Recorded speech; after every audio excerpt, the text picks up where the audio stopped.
1 Pedro, capítulo 3, versículo de 1 a 7.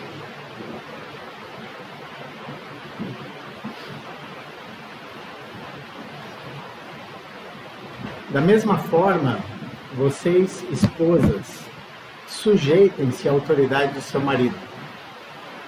Assim, mesmo que ele se recuse a obedecer a palavra, será conquistado por sua conduta, sem palavra alguma, mas por observar o seu modo de viver puro e reverente. Não se preocupem com a beleza exterior, obtida com penteados extravagantes, joias caras e roupas bonitas. Em vez disso, vistam-se com a beleza que vem de dentro e que não desaparece, a beleza de um espírito amável e sereno, tão precioso para Deus. Era assim que se adornavam as mulheres santas do passado. Elas depositavam a sua confiança em Deus e se sujeitavam à autoridade do marido. Sara, por exemplo, obedecia a Abraão e lhe chamava de Senhor. Vocês são filhas dela quando praticam o bem, sem medo algum. Da mesma forma, vocês, maridos, honrem a sua esposa. Sejam compreensivos no convívio com ela, pois, ainda que seja mais frágil que vocês, ela é igualmente participante da dádiva da vida concedida por Deus. Tratem-na de maneira correta, para que nada atrapalhe as suas orações. Amém. Te louvamos, Senhor Jesus, por mais esse tempo, por termos convocado para estarmos aqui, Senhor, diante de Ti, para Te prestar culto, Senhor, e adoração. Queremos Te adorar por meio também, Senhor, de aprendermos a Tua palavra, Senhor, que o Teu Espírito Santo possa estar trazendo ela aos nossos corações, revelando a Tua vontade, para que possamos glorificar o Teu nome. Nós, como maridos, as nossas esposas, e que todos nós possamos Te glorificar com um procedimento que Te agrade, Senhor. Que, como cantamos antes, que não só as palavras dos nossos lábios, mas o meditar do nosso coração seja agradável na Tua presença, Senhor. Em nome de Jesus.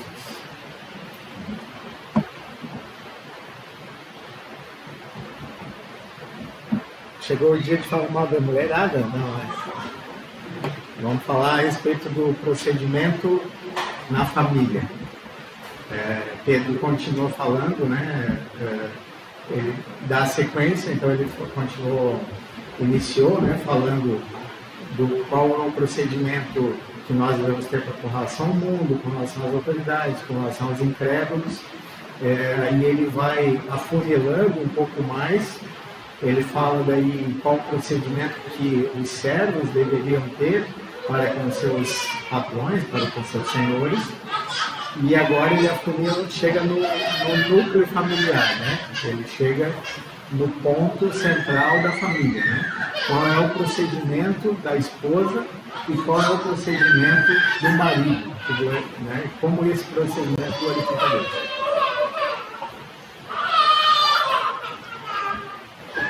Então o texto ele começa justamente com a expressão da mesma forma, ou igualmente. Então isso faz com que ele insira esses versículos, esse texto que nós lemos, ele insira ele no capítulo, na sequência da parte anterior que ele estava falando. Então nós devemos ter isso em mente. O que ele estava falando anteriormente? Além do procedimento do servo, ele estava falando do exemplo de Cristo. Ele estava falando do sofrimento e da injustiça.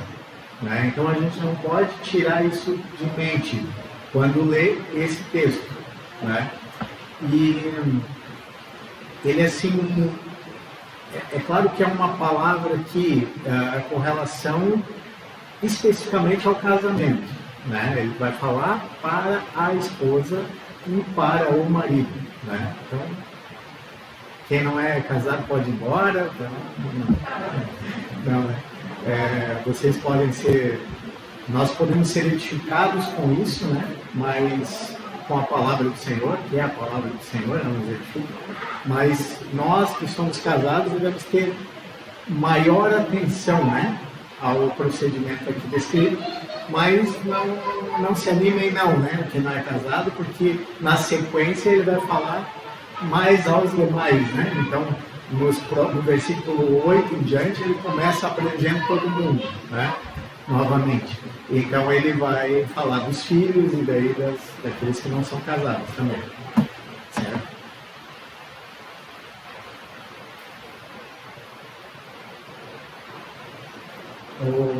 Conforme comenta o Hernandes Dias Lopes, o relacionamento saudável entre o marido e a mulher é o cimento que une a família.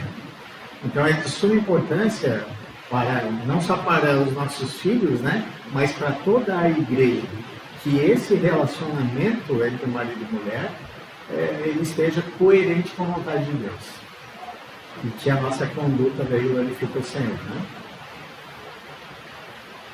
Né? Eu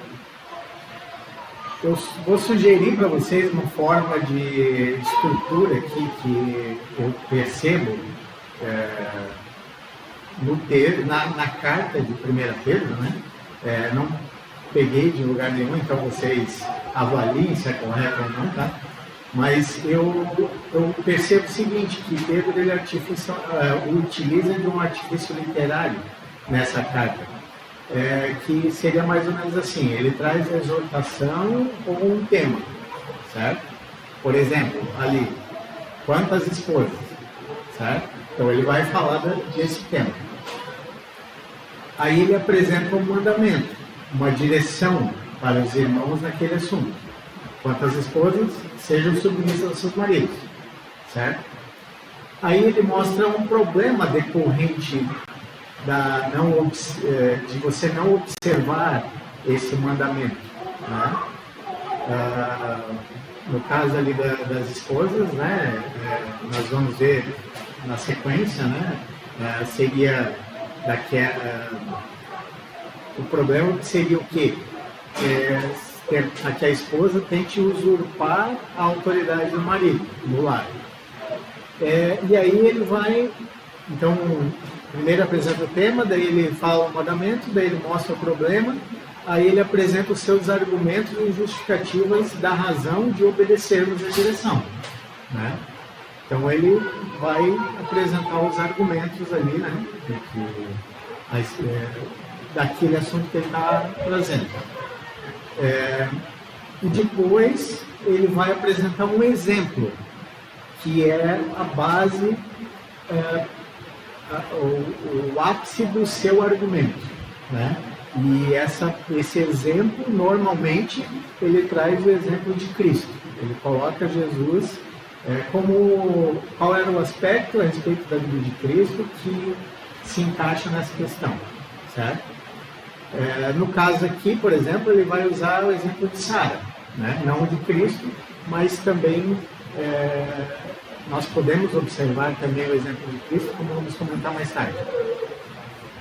E aí ele encerra a argumentação e aí ele repete o ciclo novamente com um novo tema. Então daí ele fala dos maridos.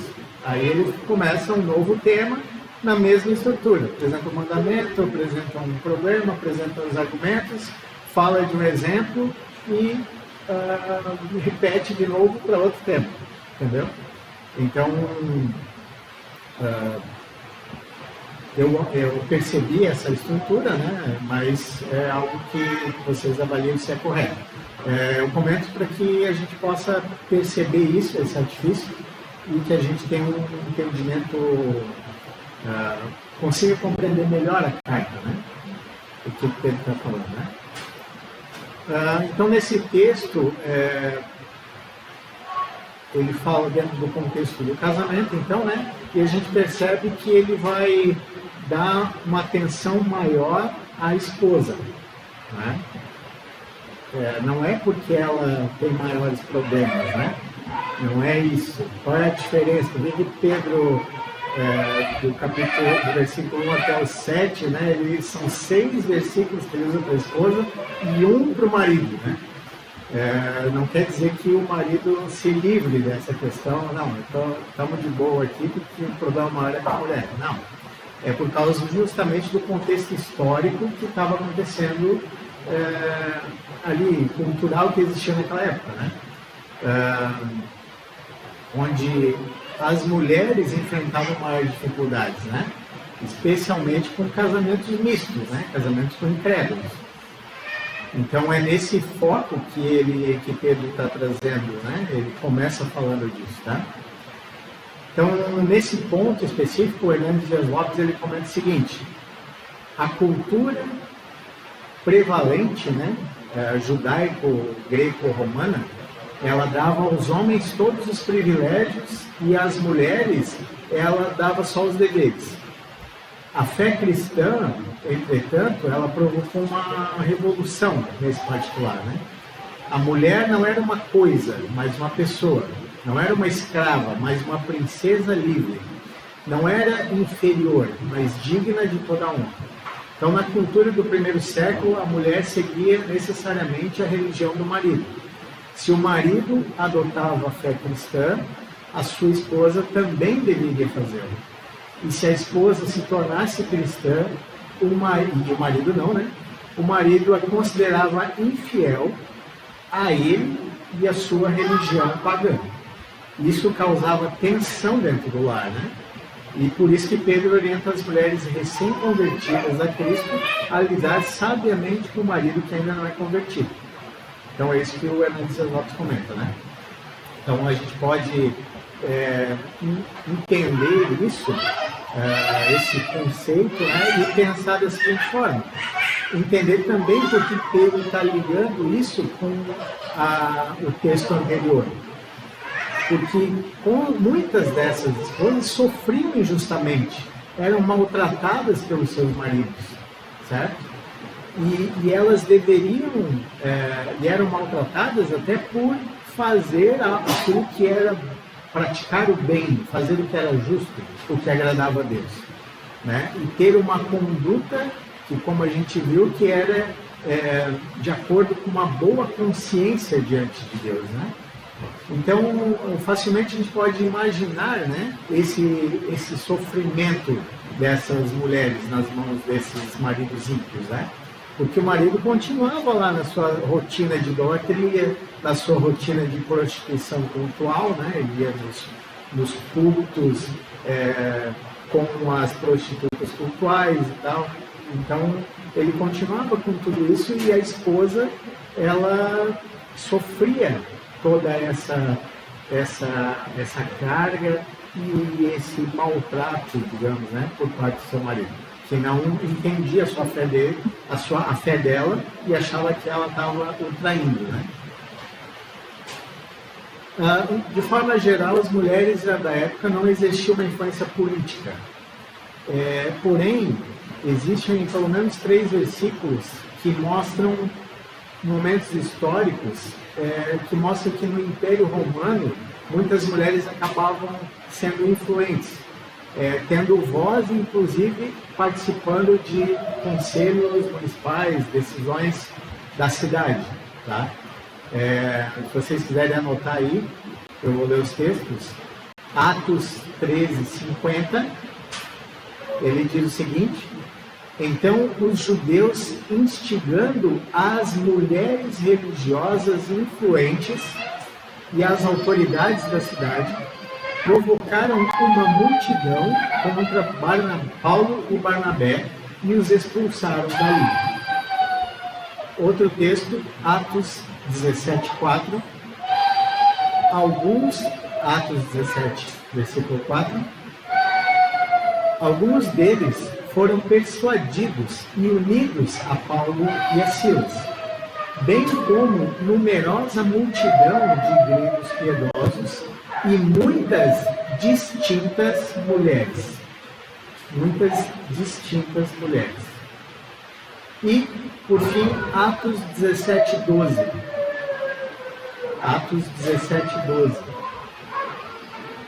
Com isso, muitos deles creram. Mulheres gregas de alta posição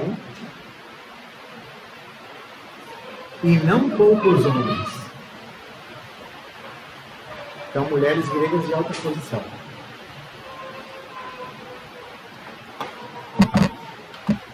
Então, é interessante a gente observar o contexto esses 3 versículos nesse contexto, porque daí a gente pode ser que esses versículos nos tragam alguma luz com relação a outros textos das Escrituras, algumas dificuldades de alguns textos paulinos, por exemplo, e a gente entende daí, por exemplo, alguns problemas que Éfeso enfrentavam, que Paulo escreve lá para Timóteo na primeira carta, a respeito de algumas mulheres que deveriam, que exerciam uma certa influência e liderança lá naquela cidade. Talvez até a questão do véu, tá? Alguns entendem a questão do véu e cabelo comprido ali como algumas mulheres que estavam assumindo a aparência e a posição, querendo ter a posição de um homem, e da mesma forma os homens tomando a aparência e tendo atitudes de uma mulher, né? Então alguns entendem isso, né? Então pode ser que à luz desses textos a gente consiga enxergar, havia mulheres que exerciam influência, né? E pode ser, tá? Não temos certeza disso, mas talvez Pedro também tivesse isso em mente. Talvez ele entendesse essa questão e a gente vai comentar um pouco mais a respeito disso, tá? Então, qual é o procedimento da esposa? O versículo 1 diz o seguinte: da mesma forma, do texto que nós estamos lendo de 1 Pedro, né? Da mesma forma, vocês, esposas, sujeitem-se à autoridade do seu marido.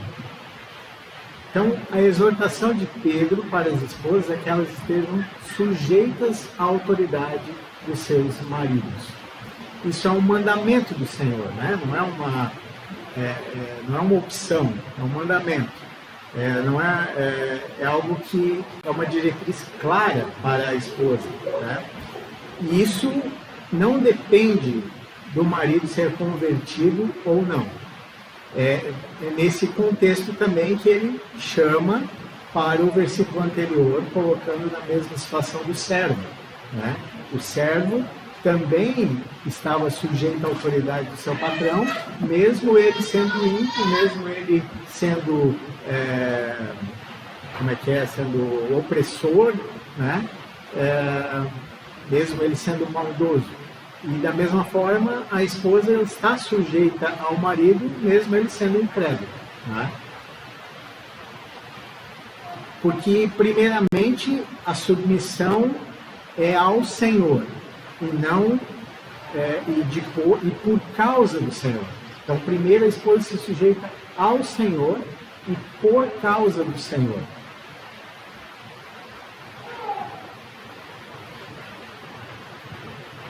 A gente comentou a respeito também, né, da diferença de submissão e sujeição, né? Que sujeição, segundo a psicologia, é um ato voluntário de você sujeitar a sua vontade, e submissão seria algo que você uma vontade que você anularia a sua personalidade em troca da vontade da outra pessoa, né? Você se anularia totalmente, né? Mas a gente viu que no texto das Escrituras aqui não há essa distinção. A mesma palavra grega é usada para submissão e sujeição, né? Então, o que ele está dizendo aqui é que a esposa deve, de forma voluntária, se colocar debaixo da autoridade do seu marido, abrir mão daquela sua vontade para e se colocar debaixo dessa autoridade do seu marido. Então, sobre submissão, aqui a gente tem alguns pontos para considerar. A submissão não trata de uma questão de inferioridade ou de incapacidade, né, da mulher. A mulher não tem que se sujeitar porque ela é inferior, porque ela é incapaz. Não. Ela tem que sujeitar por uma questão de papéis funcionais no casamento, né? Deus estabeleceu uma hierarquia no casamento.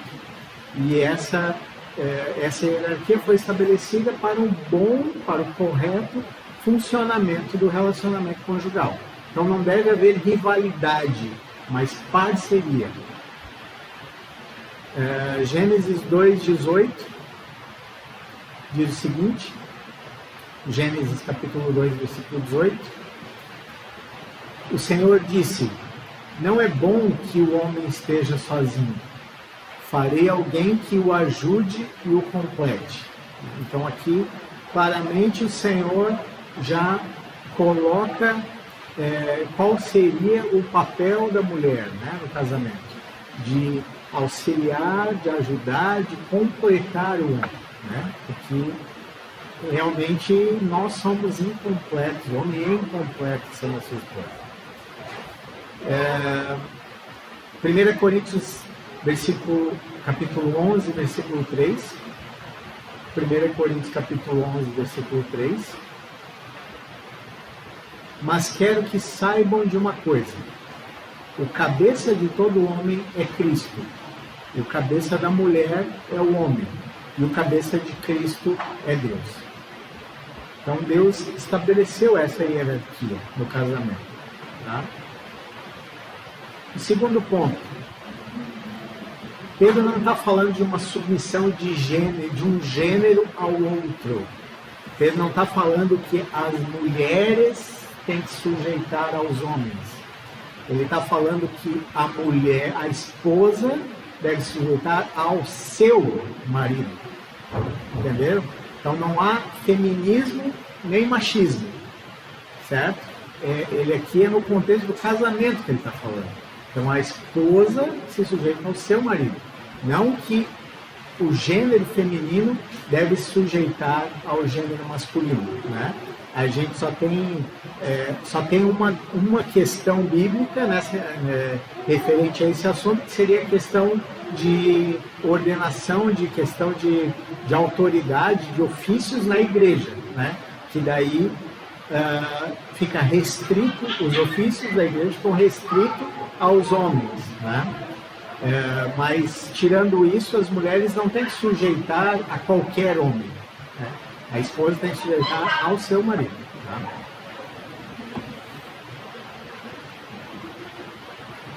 Então Pedro vai falar mais adiante que ambos são salvos pela graça de Deus, que ambos foram criados à semelhança de Deus, né? E em Cristo não há distinção entre homens e mulheres. Gálatas 3, 28. Gálatas, capítulo 3, versículo 28.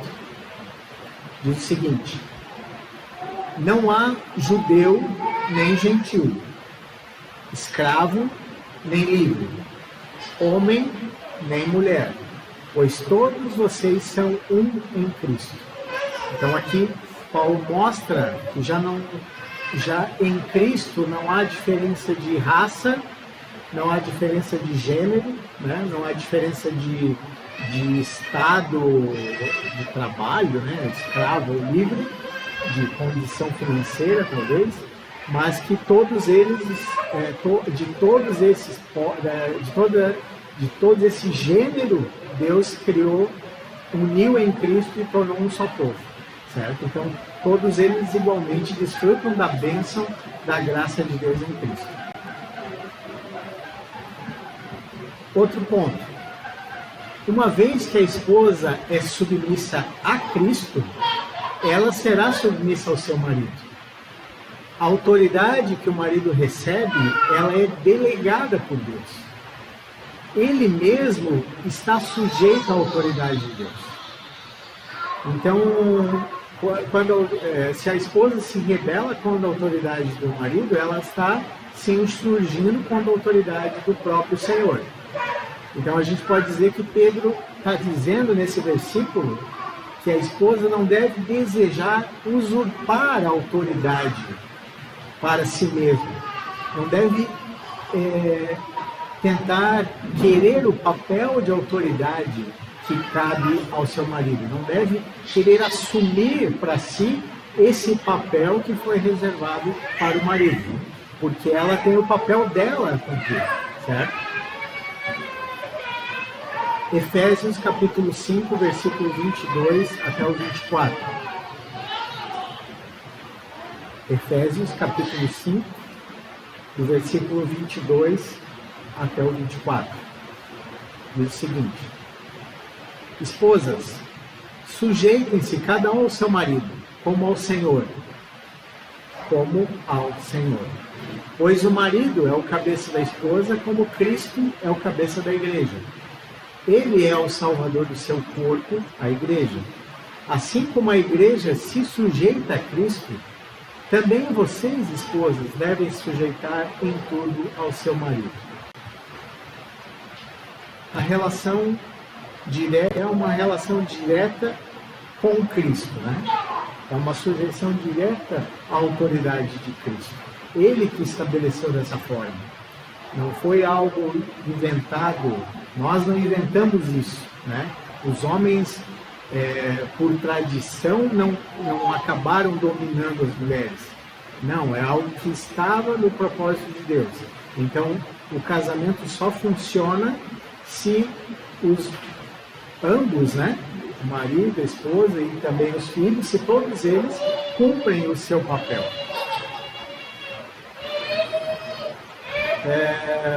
O último ponto aqui sobre submissão. A submissão não é subversiência, né? Amém? Todo mundo entendeu, sabe o que é, né? Não é ser capaz, né? Não é tu dominar a mulher ali num ponto de que ela se anule totalmente ou que ela seja tua serva, tua escrava. A submissão da esposa ao seu marido, ela não é cega, não é uma obediência cega. Ela não é obrigada a obedecer o marido quando esse se insurge contra o cabeça dele. E o marido também está debaixo da autoridade de Cristo. Então, quando o marido se insurge contra Cristo, ela não é obrigada a obedecer ao marido. Então, principalmente, né, quando essa obediência ao marido iria levar ela a desobedecer um princípio ou um mandamento de Deus. A sujeição tem um limite dentro da esfera da vontade de Deus. Como diz Atos capítulo 5, versículo 29, Atos capítulo 5, versículo 29, Pedro e os apóstolos responderam: devemos obedecer a Deus antes de qualquer autoridade humana. Certo? O marido não deixa de ser uma autoridade humana estabelecida. Então, a partir do momento, a mulher e os filhos, eles devem obedecer primeiramente a Deus antes de qualquer outra autoridade humana. O Hernandes Lopes, ele comenta algo interessante a respeito desse ponto, e eu vou ler aqui, tá? É um parágrafo aqui, mas vale a pena. Muitos estudiosos confundem submissão com subversiência. Há aqueles que inclusive defendem que a submissão da esposa ao marido deve ser incondicional, uma vez que o marido deve arcar com as consequências dessa obediência cega da esposa, né? Então, existe uma visão até muito comum no meio da igreja de que, como o marido é a autoridade, então a mulher deve se sujeitar cegamente ao marido, independente do que ele fala, do que ele faça, peça para ela fazer, e ela simplesmente deve obedecer e pronto, né? Porque ele, como marido, é que vai responder diante de Deus. Então, bom, vou seguir aqui, mas vocês entenderam, né? Vou seguir porque ele vai dar o exemplo de Abraão aqui, tá? Para dar legitimidade ao seu arrazoado, cita o caso de Abraão, que no Egito orientou Sara, sua mulher, a mentir, dizendo ser a sua irmã e não a sua esposa. Gênesis 12, do versículo 10 até o 19, conta a história ali, né? Em virtude dessa orientação, Sara foi parar no harém de Faraó e tornou-se a mulher de Faraó. Sara não agiu corretamente quando se tornou cúmplice do seu marido. Deveria ter confrontado Abraão em vez de obedecer cegamente. Tanto Abraão quanto Sara duvidaram da fidelidade de Deus para protegê-los. Preferiram relativizar a ética a confiar em Deus. Em momento algum, as Escrituras nos ensinam a transgredir com a verdade em nome da submissão. A submissão do cidadão ao magistrado, do empregado ao patrão, da esposa ao marido, dos filhos aos pais, tem limites.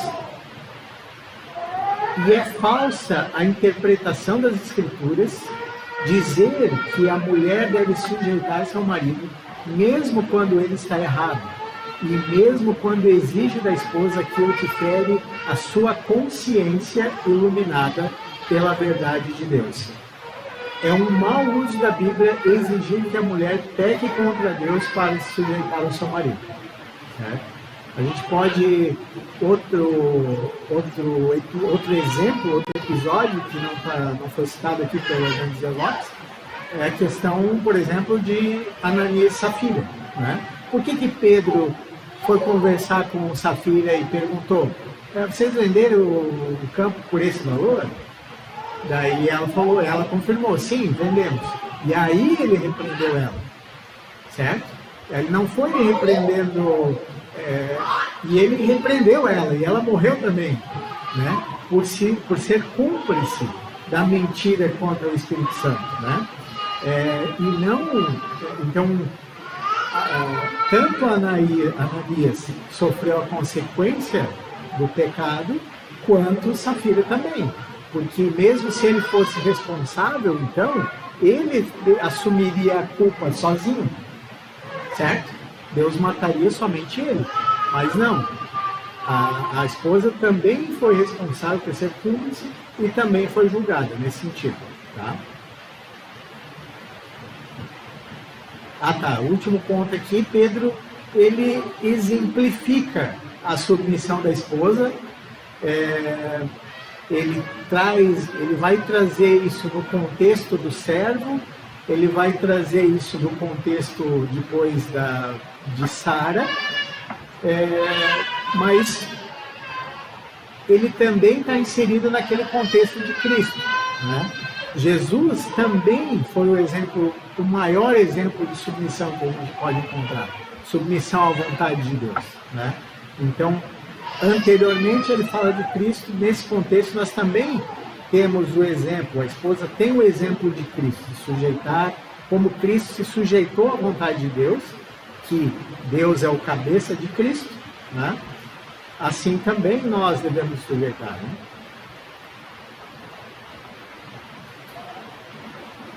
Continuando o texto então, de 1 Pedro 3, no versículo 2, né, continuação, pegando ali o final do 1 e o versículo 2, ele continua. Assim, mesmo que ele se recuse a obedecer a palavra, será conquistado por sua conduta, sem palavra alguma, mas por observar o seu modo de vida puro e reverente. Então, a submissão da esposa é o testemunho eficaz para o seu marido incrédulo. Acredito que o foco desse texto aqui, tá? E cabe o julgamento dos irmãos, mas eu vejo que esse texto ele não está focando na conversão do marido. O marido, ele não tá dizendo para a esposa que tem um marido incrédulo. O foco da tua vida não é fazer com que seu marido se converta. Não é isso que tem que motivar o teu coração. Mas a motivação aqui, o que ele está falando, é que você deve ter um procedimento puro e reverente. Que você deve viver o Evangelho na sua casa, onde quer que você esteja, e isso vai impactar. Deus vai usar isso para amolecer o coração do marido incrédulo, para que ele veja a vida de Cristo. É interessante que o texto, quando ele fala ali puro e reverente ou com temor, né? Ele está falando sim de um temor para com Deus, né? Que o procedimento da esposa deve ser puro e temente a Deus, mas ele está também no sentido de reverente, de respeito ao marido. Então, que o procedimento da esposa, que é cristã, mas que tem um marido incrédulo, deve viver de uma maneira pura e respeitando também o seu marido. 1 Coríntios 7,16 diz o seguinte, 1 Coríntios capítulo 7, versículo 16.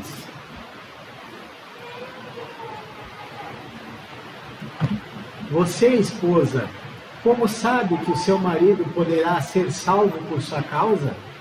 E você, marido, como sabe se a sua esposa poderia ser salva por sua causa? A questão da salvação é uma obra de Deus. É um milagre que o Senhor faz agindo no coração do homem. É claro que Ele vai usar a proclamação do Evangelho, Ele vai usar as nossas vidas como testemunhas, e nós devemos fazer e devemos anunciar, né? Mas a gente não deve confiar que somente a nossa vida, ou somente aquilo que a gente faça, vai fazer com que a pessoa se converta. Entender? Amém?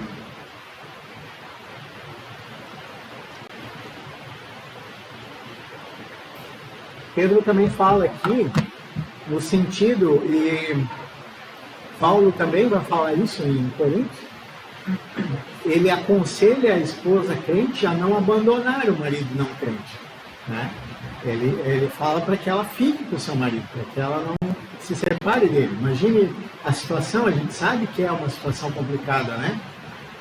O incrédulo, naquele contexto ali, muitas vezes querendo até que ela participe de rituais, de comer comida sacrificada a ídolos, de ir aos cultos, participar daquela imoralidade que acontecia nos cultos pagãos e etc. Então, mas mesmo assim, a palavra não orienta para que as mulheres abandonem o marido, mas que elas continuem com ele, porque o marido vai ter a oportunidade de ser impactado pela verdade do Evangelho. Outra coisa é que, conforme diz Warren Wiersbe, ele fala aqui que a expressão sem palavra alguma, ela não significa sem a palavra de Deus. Esse é um ponto muito interessante, porque a salvação e a fé, ela vem por meio da palavra, conforme Romanos 10, 17. Então, não significa que a mulher não pode proclamar o Evangelho, proclamar a palavra de Deus para o marido incrédulo. Ela significa antes, sem conversa, sem muito falatório, não com argumentos persuasivos, não com polemização, causar polêmica, não, mas antes com uma atitude de submissão, de compreensão, de amor, de bondade, de paciência. Então, talvez, tá? Não há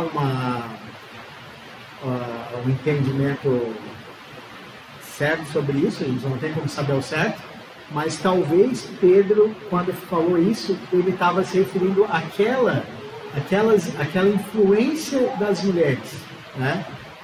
O fato de falar, estaria dizendo, sem palavra alguma, estaria dizendo assim, não exerça uma influência ao ponto de querer usurpar a autoridade que é do marido. Pode ser que ele esteja se referindo a isso, tá? Não há uma certeza quanto a isso. Mas pode ser que ele tenha em mente aquela questão das mulheres lá, conforme a gente viu naqueles textos de Atos, né? Que influenciavam.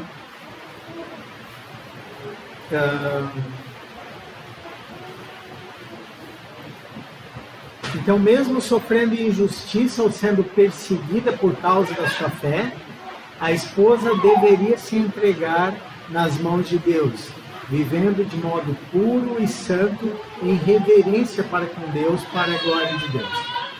William Barclay diz que a pregação silenciosa de uma vida santa derruba as barreiras preconceituosas e hostis daqueles que ainda não são convertidos. Vidas transformadas, mesmo caladas, são muito eloquentes do seu testemunho.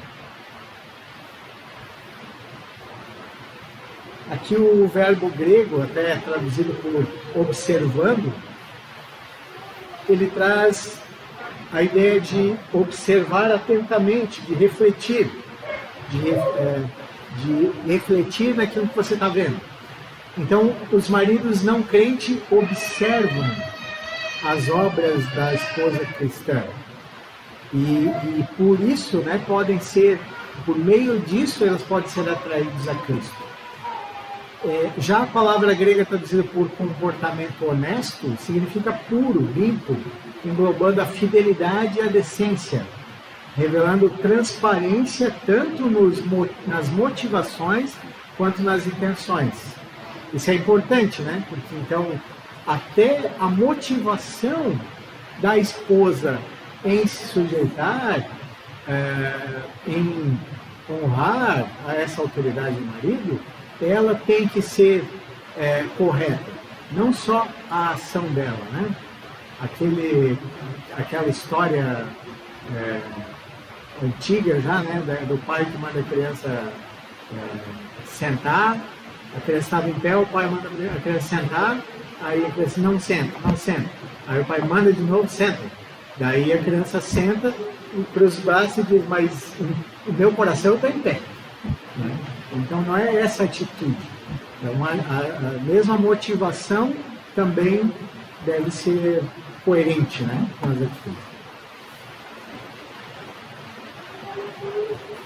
Então, ainda que os maridos eles não dessem ouvido para o que a mulher falasse, para as palavras dela, ele não deixaria de notar a vida dela. E os maridos crentes não deixam de notar a vida de vocês. A continuação do texto, no versículo 3. Não se preocupem com a aparência exterior, obtida com penteados extravagantes, joias caras e roupas bonitas. Então Pedro agora ele continua dando um foco um pouco mais abrangente, né? Não só para a mulher que é casada com o marido incrédulo, né? Mas para todas as mulheres. Mas aqui ele pode estar também, entendam, né? Não há uma certeza em relação a isso, mas ele também pode estar se referindo àquele contexto lá. Havia segundo alguns historiadores, por exemplo, eles comentam que no Império Romano as mulheres vestiam túnica. Não, túnica não, toga. Assim como os homens também vestiam togas. Tinha diferença, né, entre a toga feminina e a toga masculina, mas eram togas, certo? Mas quando as mulheres casadas, a partir de um determinado ponto da história, mulheres casadas que eram chamadas as matriarcas, me fugiu o nome agora.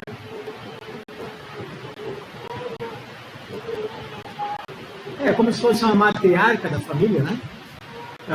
Elas passavam a usar uma roupa diferente. Em cima da toga, elas vestiam uma túnica. Só as mulheres casadas, de uma alta posição, faziam isso. Então, de longe, né, você via na multidão, essa é uma mulher casada e ela é uma mulher influente, né? Então, pode ser que Pedro também tinha esse contexto, né, em mente, quando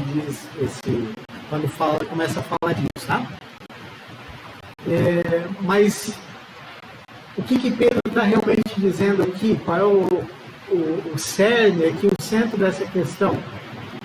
ele está exortando para que as mulheres não busquem chamar a atenção, ou buscar influenciar o homem, ou quem quer que seja, por sua aparência exterior. Possivelmente, algumas mulheres, né, como nesse caso aqui das roupas, elas também queriam, de certa forma, causar uma influência pela forma de se vestir. Ou então, muitas, até o Hernandes Dias Lopes vai comentar, né, que naquela época elas usavam penteados extravagantes, né, para chamar a atenção realmente, que as mais ricas elas misturavam nas tranças joias, pedras preciosas, né,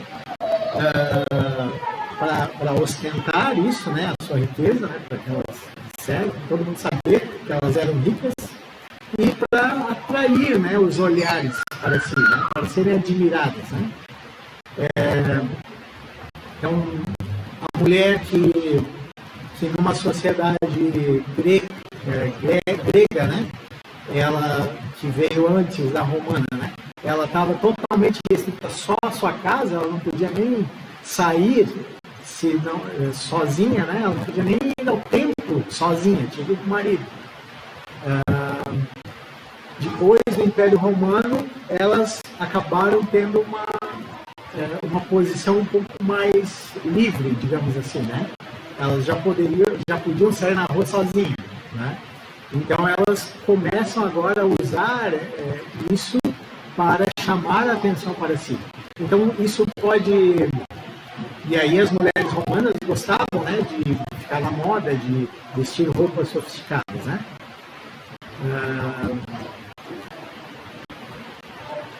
Então, o Hernandes Dias Lopes ele comenta que essas mulheres ricas, elas faziam disso a razão da vida delas. Então, Pedro vai colocar aqui uma inversão dos valores e orienta as mulheres cristãs a serem modestas e decentes quanto ao vestuário. Aqui eu não vou entrar em si na questão da modéstia, a mulherada aqui já consegue pregar muito melhor do que eu sobre isso, né? Mas também a gente não pode pegar o texto e dar um enfoque naquilo que ele não está falando também, né? Aqui Pedro não está proibindo o uso de joias, o uso de roupas, o uso de penteados, né? O texto não está falando isso. É claro que o enfoque aqui é outro, né? A mulher deve cuidar com isso, com a maneira que ela se veste, com a maneira como ela se apresenta, mas principalmente Pedro aqui vai trazer a intenção do coração. Que isso não deva ser o teu coração, que isso não deva ser aquilo que você que se preocupe, que motive a sua vida, né? Porque daí, na sequência do texto, ele vai contrastar isso, né? Vai dizer como que deve ser o correto, né? Então, na sequência aqui, no versículo 4 a 6, Pedro então segue, né? Em vez disso, né? Em vez de você se preocupar com o exterior e querer chamar a atenção com o exterior, em vez de você querer talvez influenciar o seu marido ou querer manipulá-lo por meio da aparência externa ou por meio de coisas externas, em vez disso, vistam-se com a beleza que vem de dentro e que não desaparece. A beleza de um espírito amável e sereno, tão precioso para Deus. Era assim que se adornavam as mulheres santas do passado. Elas depositavam a sua confiança em Deus e se sujeitavam à autoridade do marido. Sara, por exemplo, obedecia a Abraão e lhe chamava de Senhor. Vocês são filhas dela quando praticam o bem, sem medo algum. Então Pedro agora vai dizer o que as esposas devem buscar em primeiro lugar. A beleza interior, né? essa beleza interior, essa aparência interior é que é agradável a Deus. Né? Então, antes, isso é o que realmente tem valor e importa para Deus. Né? A aparência exterior, ela se corrompe, ela passa, né? É a formosura, né? Conforme o Provérbio 31, mas a mulher que tem o Senhor é saudável. O Hernandes Dias Lopes, ele comenta também o seguinte: uma mulher equilibrada emocionalmente, que faz o bem ao seu marido todos os dias, é mais feliz e faz o seu marido mais feliz que uma mulher ranzinza e emperequetada de ouro e de coisas que não fazem os cônjuges felizes. Porque coisas não fazem os cônjuges felizes.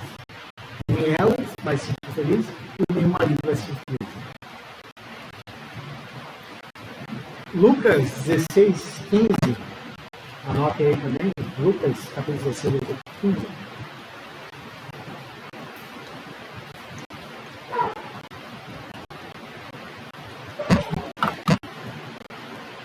Então ele disse: vocês gostam, Jesus, né? Vocês gostam de parecer justos em público, mas Deus conhece o seu coração. Aquilo que esse mundo valoriza é detestável aos olhos de Deus. Jesus estava criticando os fariseus aqui, né?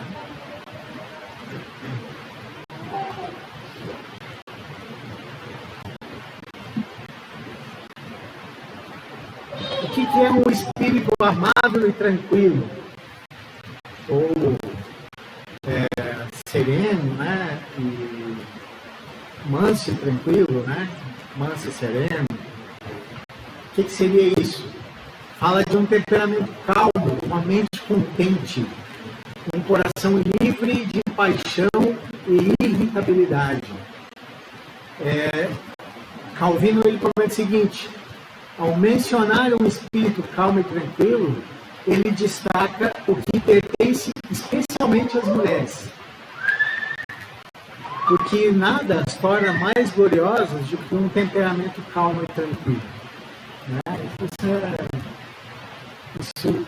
Isso é da mulher, né? O homem não é calmo e tranquilo.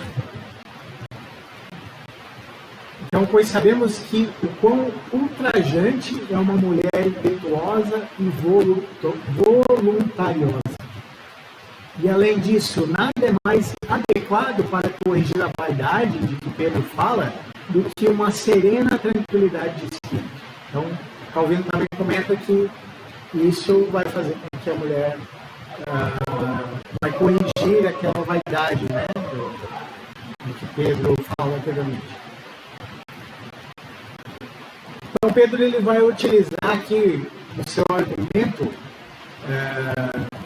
que a mulher cristã deveria seguir o exemplo das santas mulheres do passado, em vez de copiar o modelo das mulheres fúteis da sua época. Né? Então, o exemplo que deveria ser seguido qual é? Primeiro ponto, elas esperavam em Deus. Então, o primeiro exemplo que as esposas deveriam seguir das mulheres do passado, que elas esperavam em Deus, elas tinham fé em Deus, elas confiavam no caráter de Deus e nas promessas de Deus. Elas sabiam que Deus jamais as abandonaria, independente das circunstâncias.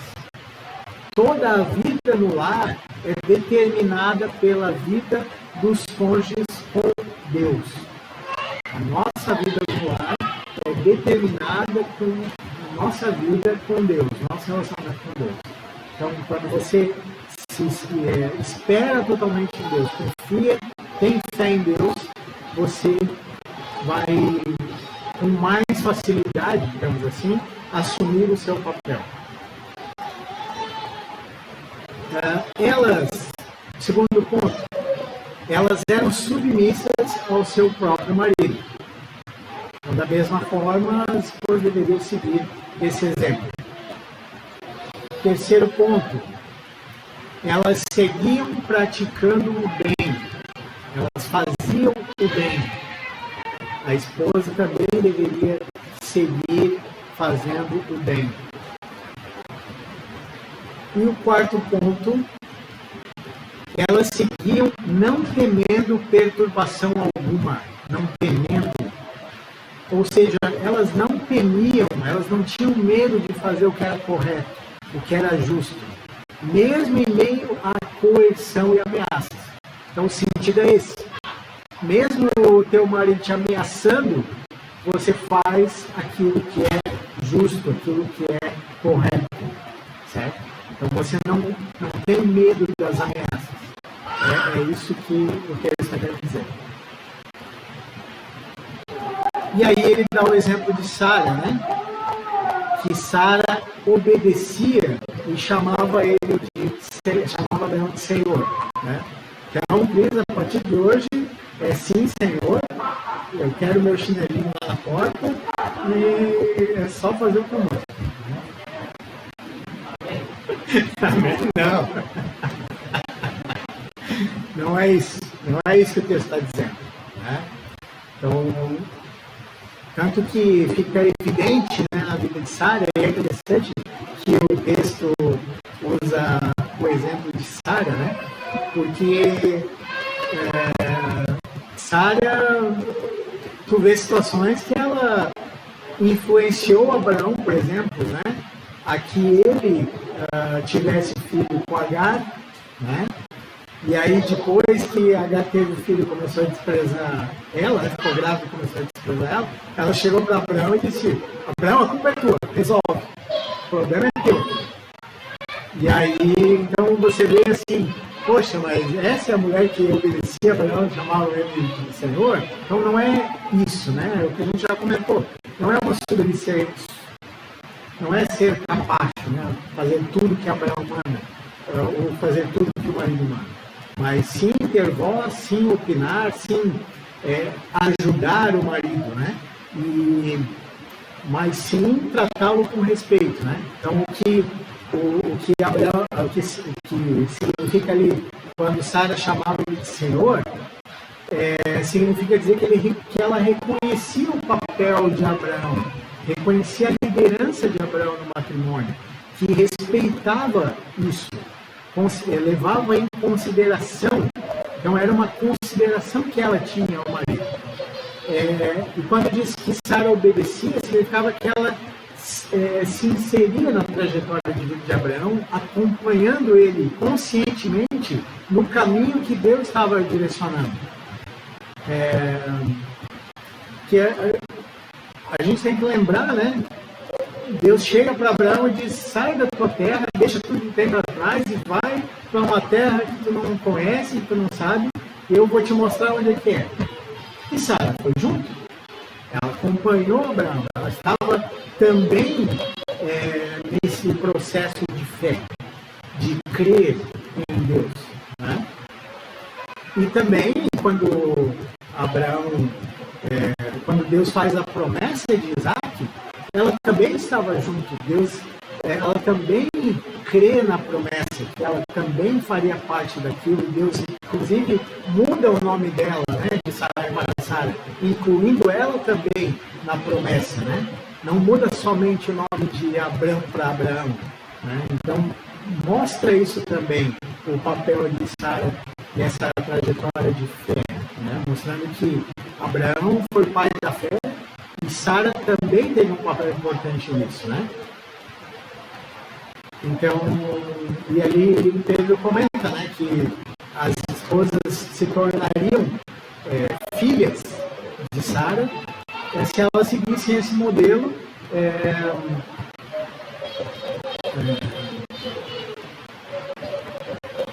fazendo bem, né, praticando o bem, certo?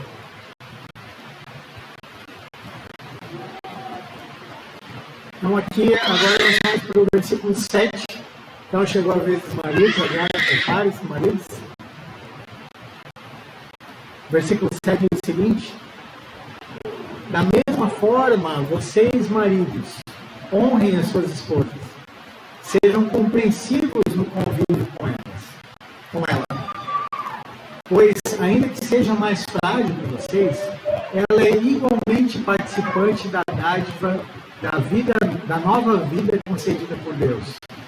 Tratem-na de maneira correta, para que nada atrapalhe as suas orações. Então agora o apóstolo Pedro, se dirige aos maridos. Qual deveria ser o procedimento dos maridos para com as suas esposas? O marido cristão também tem deveres a cumprir para com a sua esposa. A submissão da esposa ao marido, ela não dá direito ao marido de ser rude ou de ser um déspota. Antes, deve aumentar a sua responsabilidade e cuidado. Então, vocês percebem que o texto aqui, ele começa da mesma forma, ou igualmente. Então, ele está ligando esse texto aos anteriores. Tanto a mulher, da mesma forma que a mulher é submissa, os maridos também têm deveres, quanto também ao que ele fala antes a respeito dos servos. Então, isso quer dizer o quê? Que é nesse contexto. O marido não tem autoridade suprema. O marido, ele tem uma autoridade delegada. Então, ele está sujeito à autoridade. Então,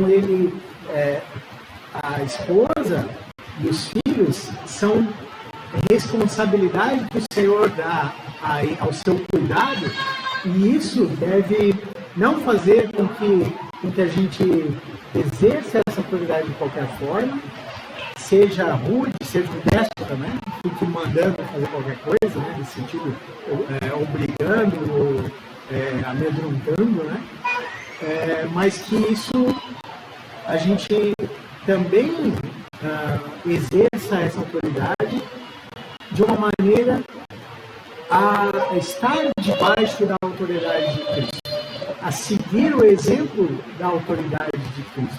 Assim como Cristo, como a igreja está sujeita a Cristo, o homem também, Cristo exerce a autoridade sobre ele.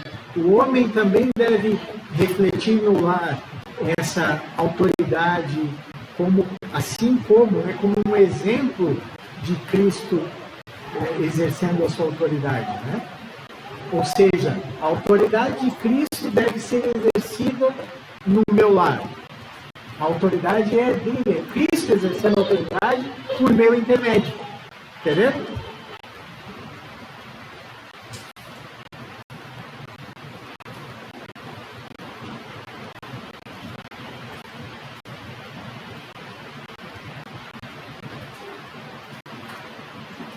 Então, é claro que Cristo ele mostra esse exemplo para nós também, que nós maridos devemos seguir o exemplo de Cristo, que mesmo Senhor da igreja, serviu a igreja e se entregou para morrer por ela. Então, o Hernandes Dias Lopes ele comenta que Jesus jamais abusou, tiranizou, explorou ou envergonhou a sua noiva. O marido que espera a submissão da mulher deve estar pronto a dar a vida por ela. Esse é o padrão de Deus. Porém, a Bíblia não diz que o marido deve amar a sua mulher apenas quando ela é submissa. Nem diz a mulher para se submeter ao marido apenas quando ele a ama, como Cristo ama a igreja. Os maridos são orientados a amarem a esposa, sendo ela submissa ou não. As mulheres são orientadas a submeter ao seu marido, sendo ele amoroso ou não. Isso é importante que nós tenhamos em mente sempre. O marido precisa estar preparado para dar a vida pela sua mulher. E a mulher precisa estar pronta para se submeter ao marido. Efésios, capítulo 5, versículo 25 a 29. Efésios, capítulo 5, versículo 25 ao 29.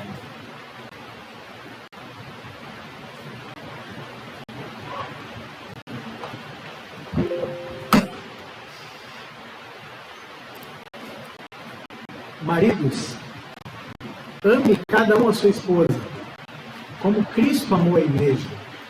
Ele entregou a vida por ela, a fim de torná-la santa, purificando-a ao lavar com água por meio da palavra. Assim o fez para apresentar a si mesmo como igreja gloriosa, sem mancha, ruga ou qualquer outro defeito, mas santa e sem culpa.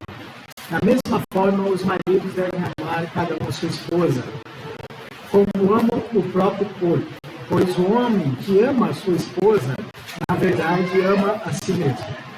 Ninguém odeia o próprio corpo, mas o alimenta e cuida dele, como Cristo cuida da igreja.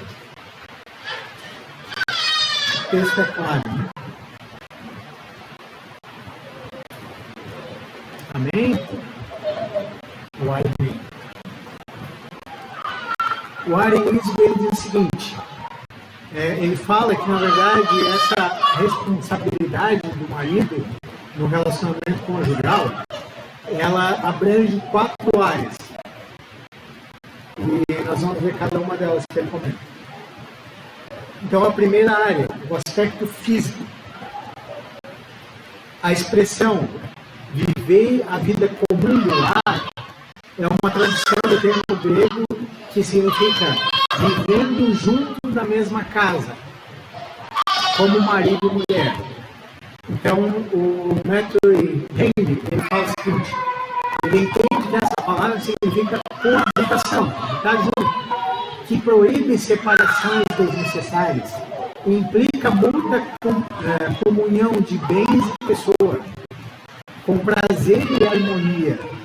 Então ele fala da responsabilidade do marido de proporcionar intimidade física à esposa, de cuidar da esposa e do lar, da responsabilidade principal de ser o provedor do lar. Então tudo isso está implícito nesse termo de aspecto físico. O segundo aspecto, o aspecto intelectual. O discernimento é fruto do conhecimento. Homens e mulheres são 2 universos distintos. Então, conforme aqui o comentário, né, de Warren Wiersbe, né? Então ele comenta isso, que homem e mulher são 2 universos distintos, que têm profundas diferenças físicas e emocionais. Essas diferenças, porém, completam a relação. O marido cristão precisa conhecer as variações do humor, sentimentos, medos e esperanças da esposa. Não podemos tratar a esposa como se estivéssemos lidando com outro homem. Nós devemos ter esse discernimento, esse conhecimento da nossa esposa e agir com entendimento, que os nossos atos eles sejam com inteligência, né? Com esse discernimento, certo? Bom, nós podemos pegar, tanto que a maioria das versões anteriores, né, atualizadas, corrigidas, elas traziam a relação sexual como conhecer, né? E Adão conheceu Eva, sua mulher. Então, esse conhecimento também está implícito aqui, né? É isso que ele está querendo dizer. Que é muito maior do que apenas um conhecimento intelectual, né? Mas que ele envolve isso e envolve essa intimidade, você saber na profundidade, você ser um mesmo com a sua esposa, conhecendo o que ela pensa, o que ela sente. Então, o primeiro aspecto físico, o segundo intelectual e o terceiro aspecto emocional. O marido precisa tratar a mulher com cavalheirismo, precisa ser romântico, carinhoso e amável no trato. Não devemos ferir as mulheres sendo rudes no trato. A mulher é mais sensível na alma e mais frágil na força física. Dessa forma, como o mais forte dos dois, não quer dizer que o homem seja forte, tá? O contexto aqui quer dizer assim, como vaso mais frágil, né? Vaso, ele está se referindo a um recipiente, né? Como uma ferramenta. Não quer dizer que o homem não seja. Os dois são vasos. Então, os dois são fracos. Mas, ainda os dois, dentre os dois, a mulher ainda é mais frágil. Então, de ambos fracos, um ainda é mais frágil. Entendeu? Então, o homem, por não ser assim tão frágil, deve carregar os fardos mais pesados, proteger a esposa e suprir as suas necessidades. O marido deve tratar a esposa como um vaso caro. As coisas que são caras delas, aquilo que é frágil para nós, a gente trata como um tesouro precioso, a gente trata com muito cuidado, né?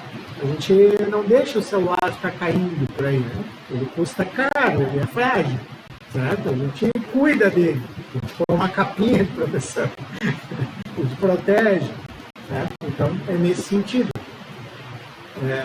Então, essa consideração, essa expressão, ter consideração, significa que o marido deve respeitar os sentimentos, os desejos e a maneira de pensar da mulher.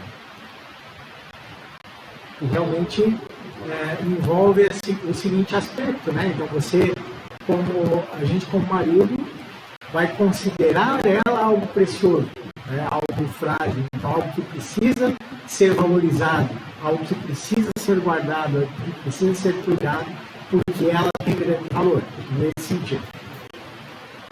Amém? E quarto, o aspecto espiritual. Então, físico, intelectual, emocional e espiritual. No cristianismo, as mulheres têm iguais direitos espirituais. Elas recebem a mesma graça da salvação pela fé em Cristo somente. A vida espiritual do marido está diretamente relacionada à forma comunitária da mulher.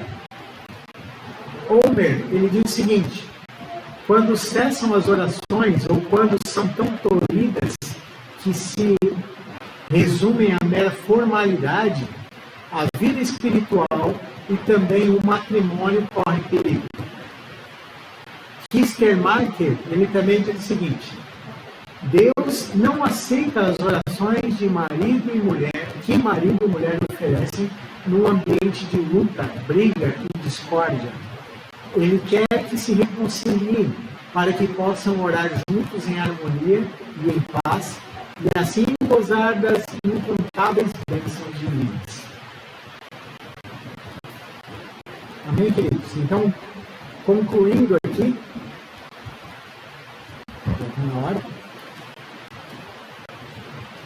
nós temos recebido mandamentos do Senhor de glorificá-lo no nosso procedimento diário, nos nossos relacionamentos. Aqui nós vimos um relacionamento entre marido e mulher, mas já vimos outros relacionamentos. O texto de Pedro vai continuar falando ainda de outros relacionamentos. Então, apesar das dificuldades e lutas que temos, nós devemos de forma consciente e com o máximo de empenho viver o Evangelho de forma a impactar aqueles que convivem conosco. As esposas de maridos incrédulos devem viver de forma a expressar o Evangelho em submissão, mesmo sendo injustiçadas.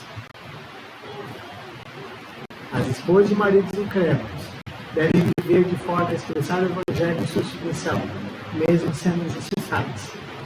Todas as esposas devem viver segundo o exemplo das mulheres fiéis do passado, esperando em Deus e mantendo um espírito amável e sereno.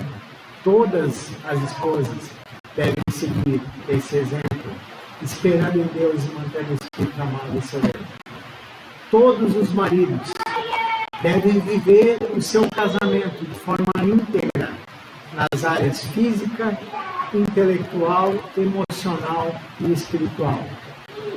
Todos devem viver sujeitos a Cristo, seguindo o seu exemplo. todos, maridos, mulheres, filhos, toda a igreja, todos devem viver sujeitos a Cristo, seguindo o seu exemplo. As esposas devem fazer com que os maridos vejam como a igreja trata Cristo por meio do seu viver diário. Isso é muito importante. Os maridos devem fazer com que as suas esposas vejam o amor de Cristo pela igreja, pelo seu convívio diário. Os filhos e familiares devem conhecer mais de Cristo ao ver o nosso relacionamento matrimonial. Amém? Que o Senhor nos capacite a viver e proclamar esse Evangelho em verdade. Nós precisamos do Senhor porque somos falhos, sim. Temos pecado muito e temos andado muito longe desse padrão. Mas que o Senhor nos abençoe e o Senhor possa revelar cada vez mais essa palavra, para que a gente possa mudar a nossa forma de viver em conformidade ao Evangelho. Amém, Cristo? Deixa eu louvar o Senhor.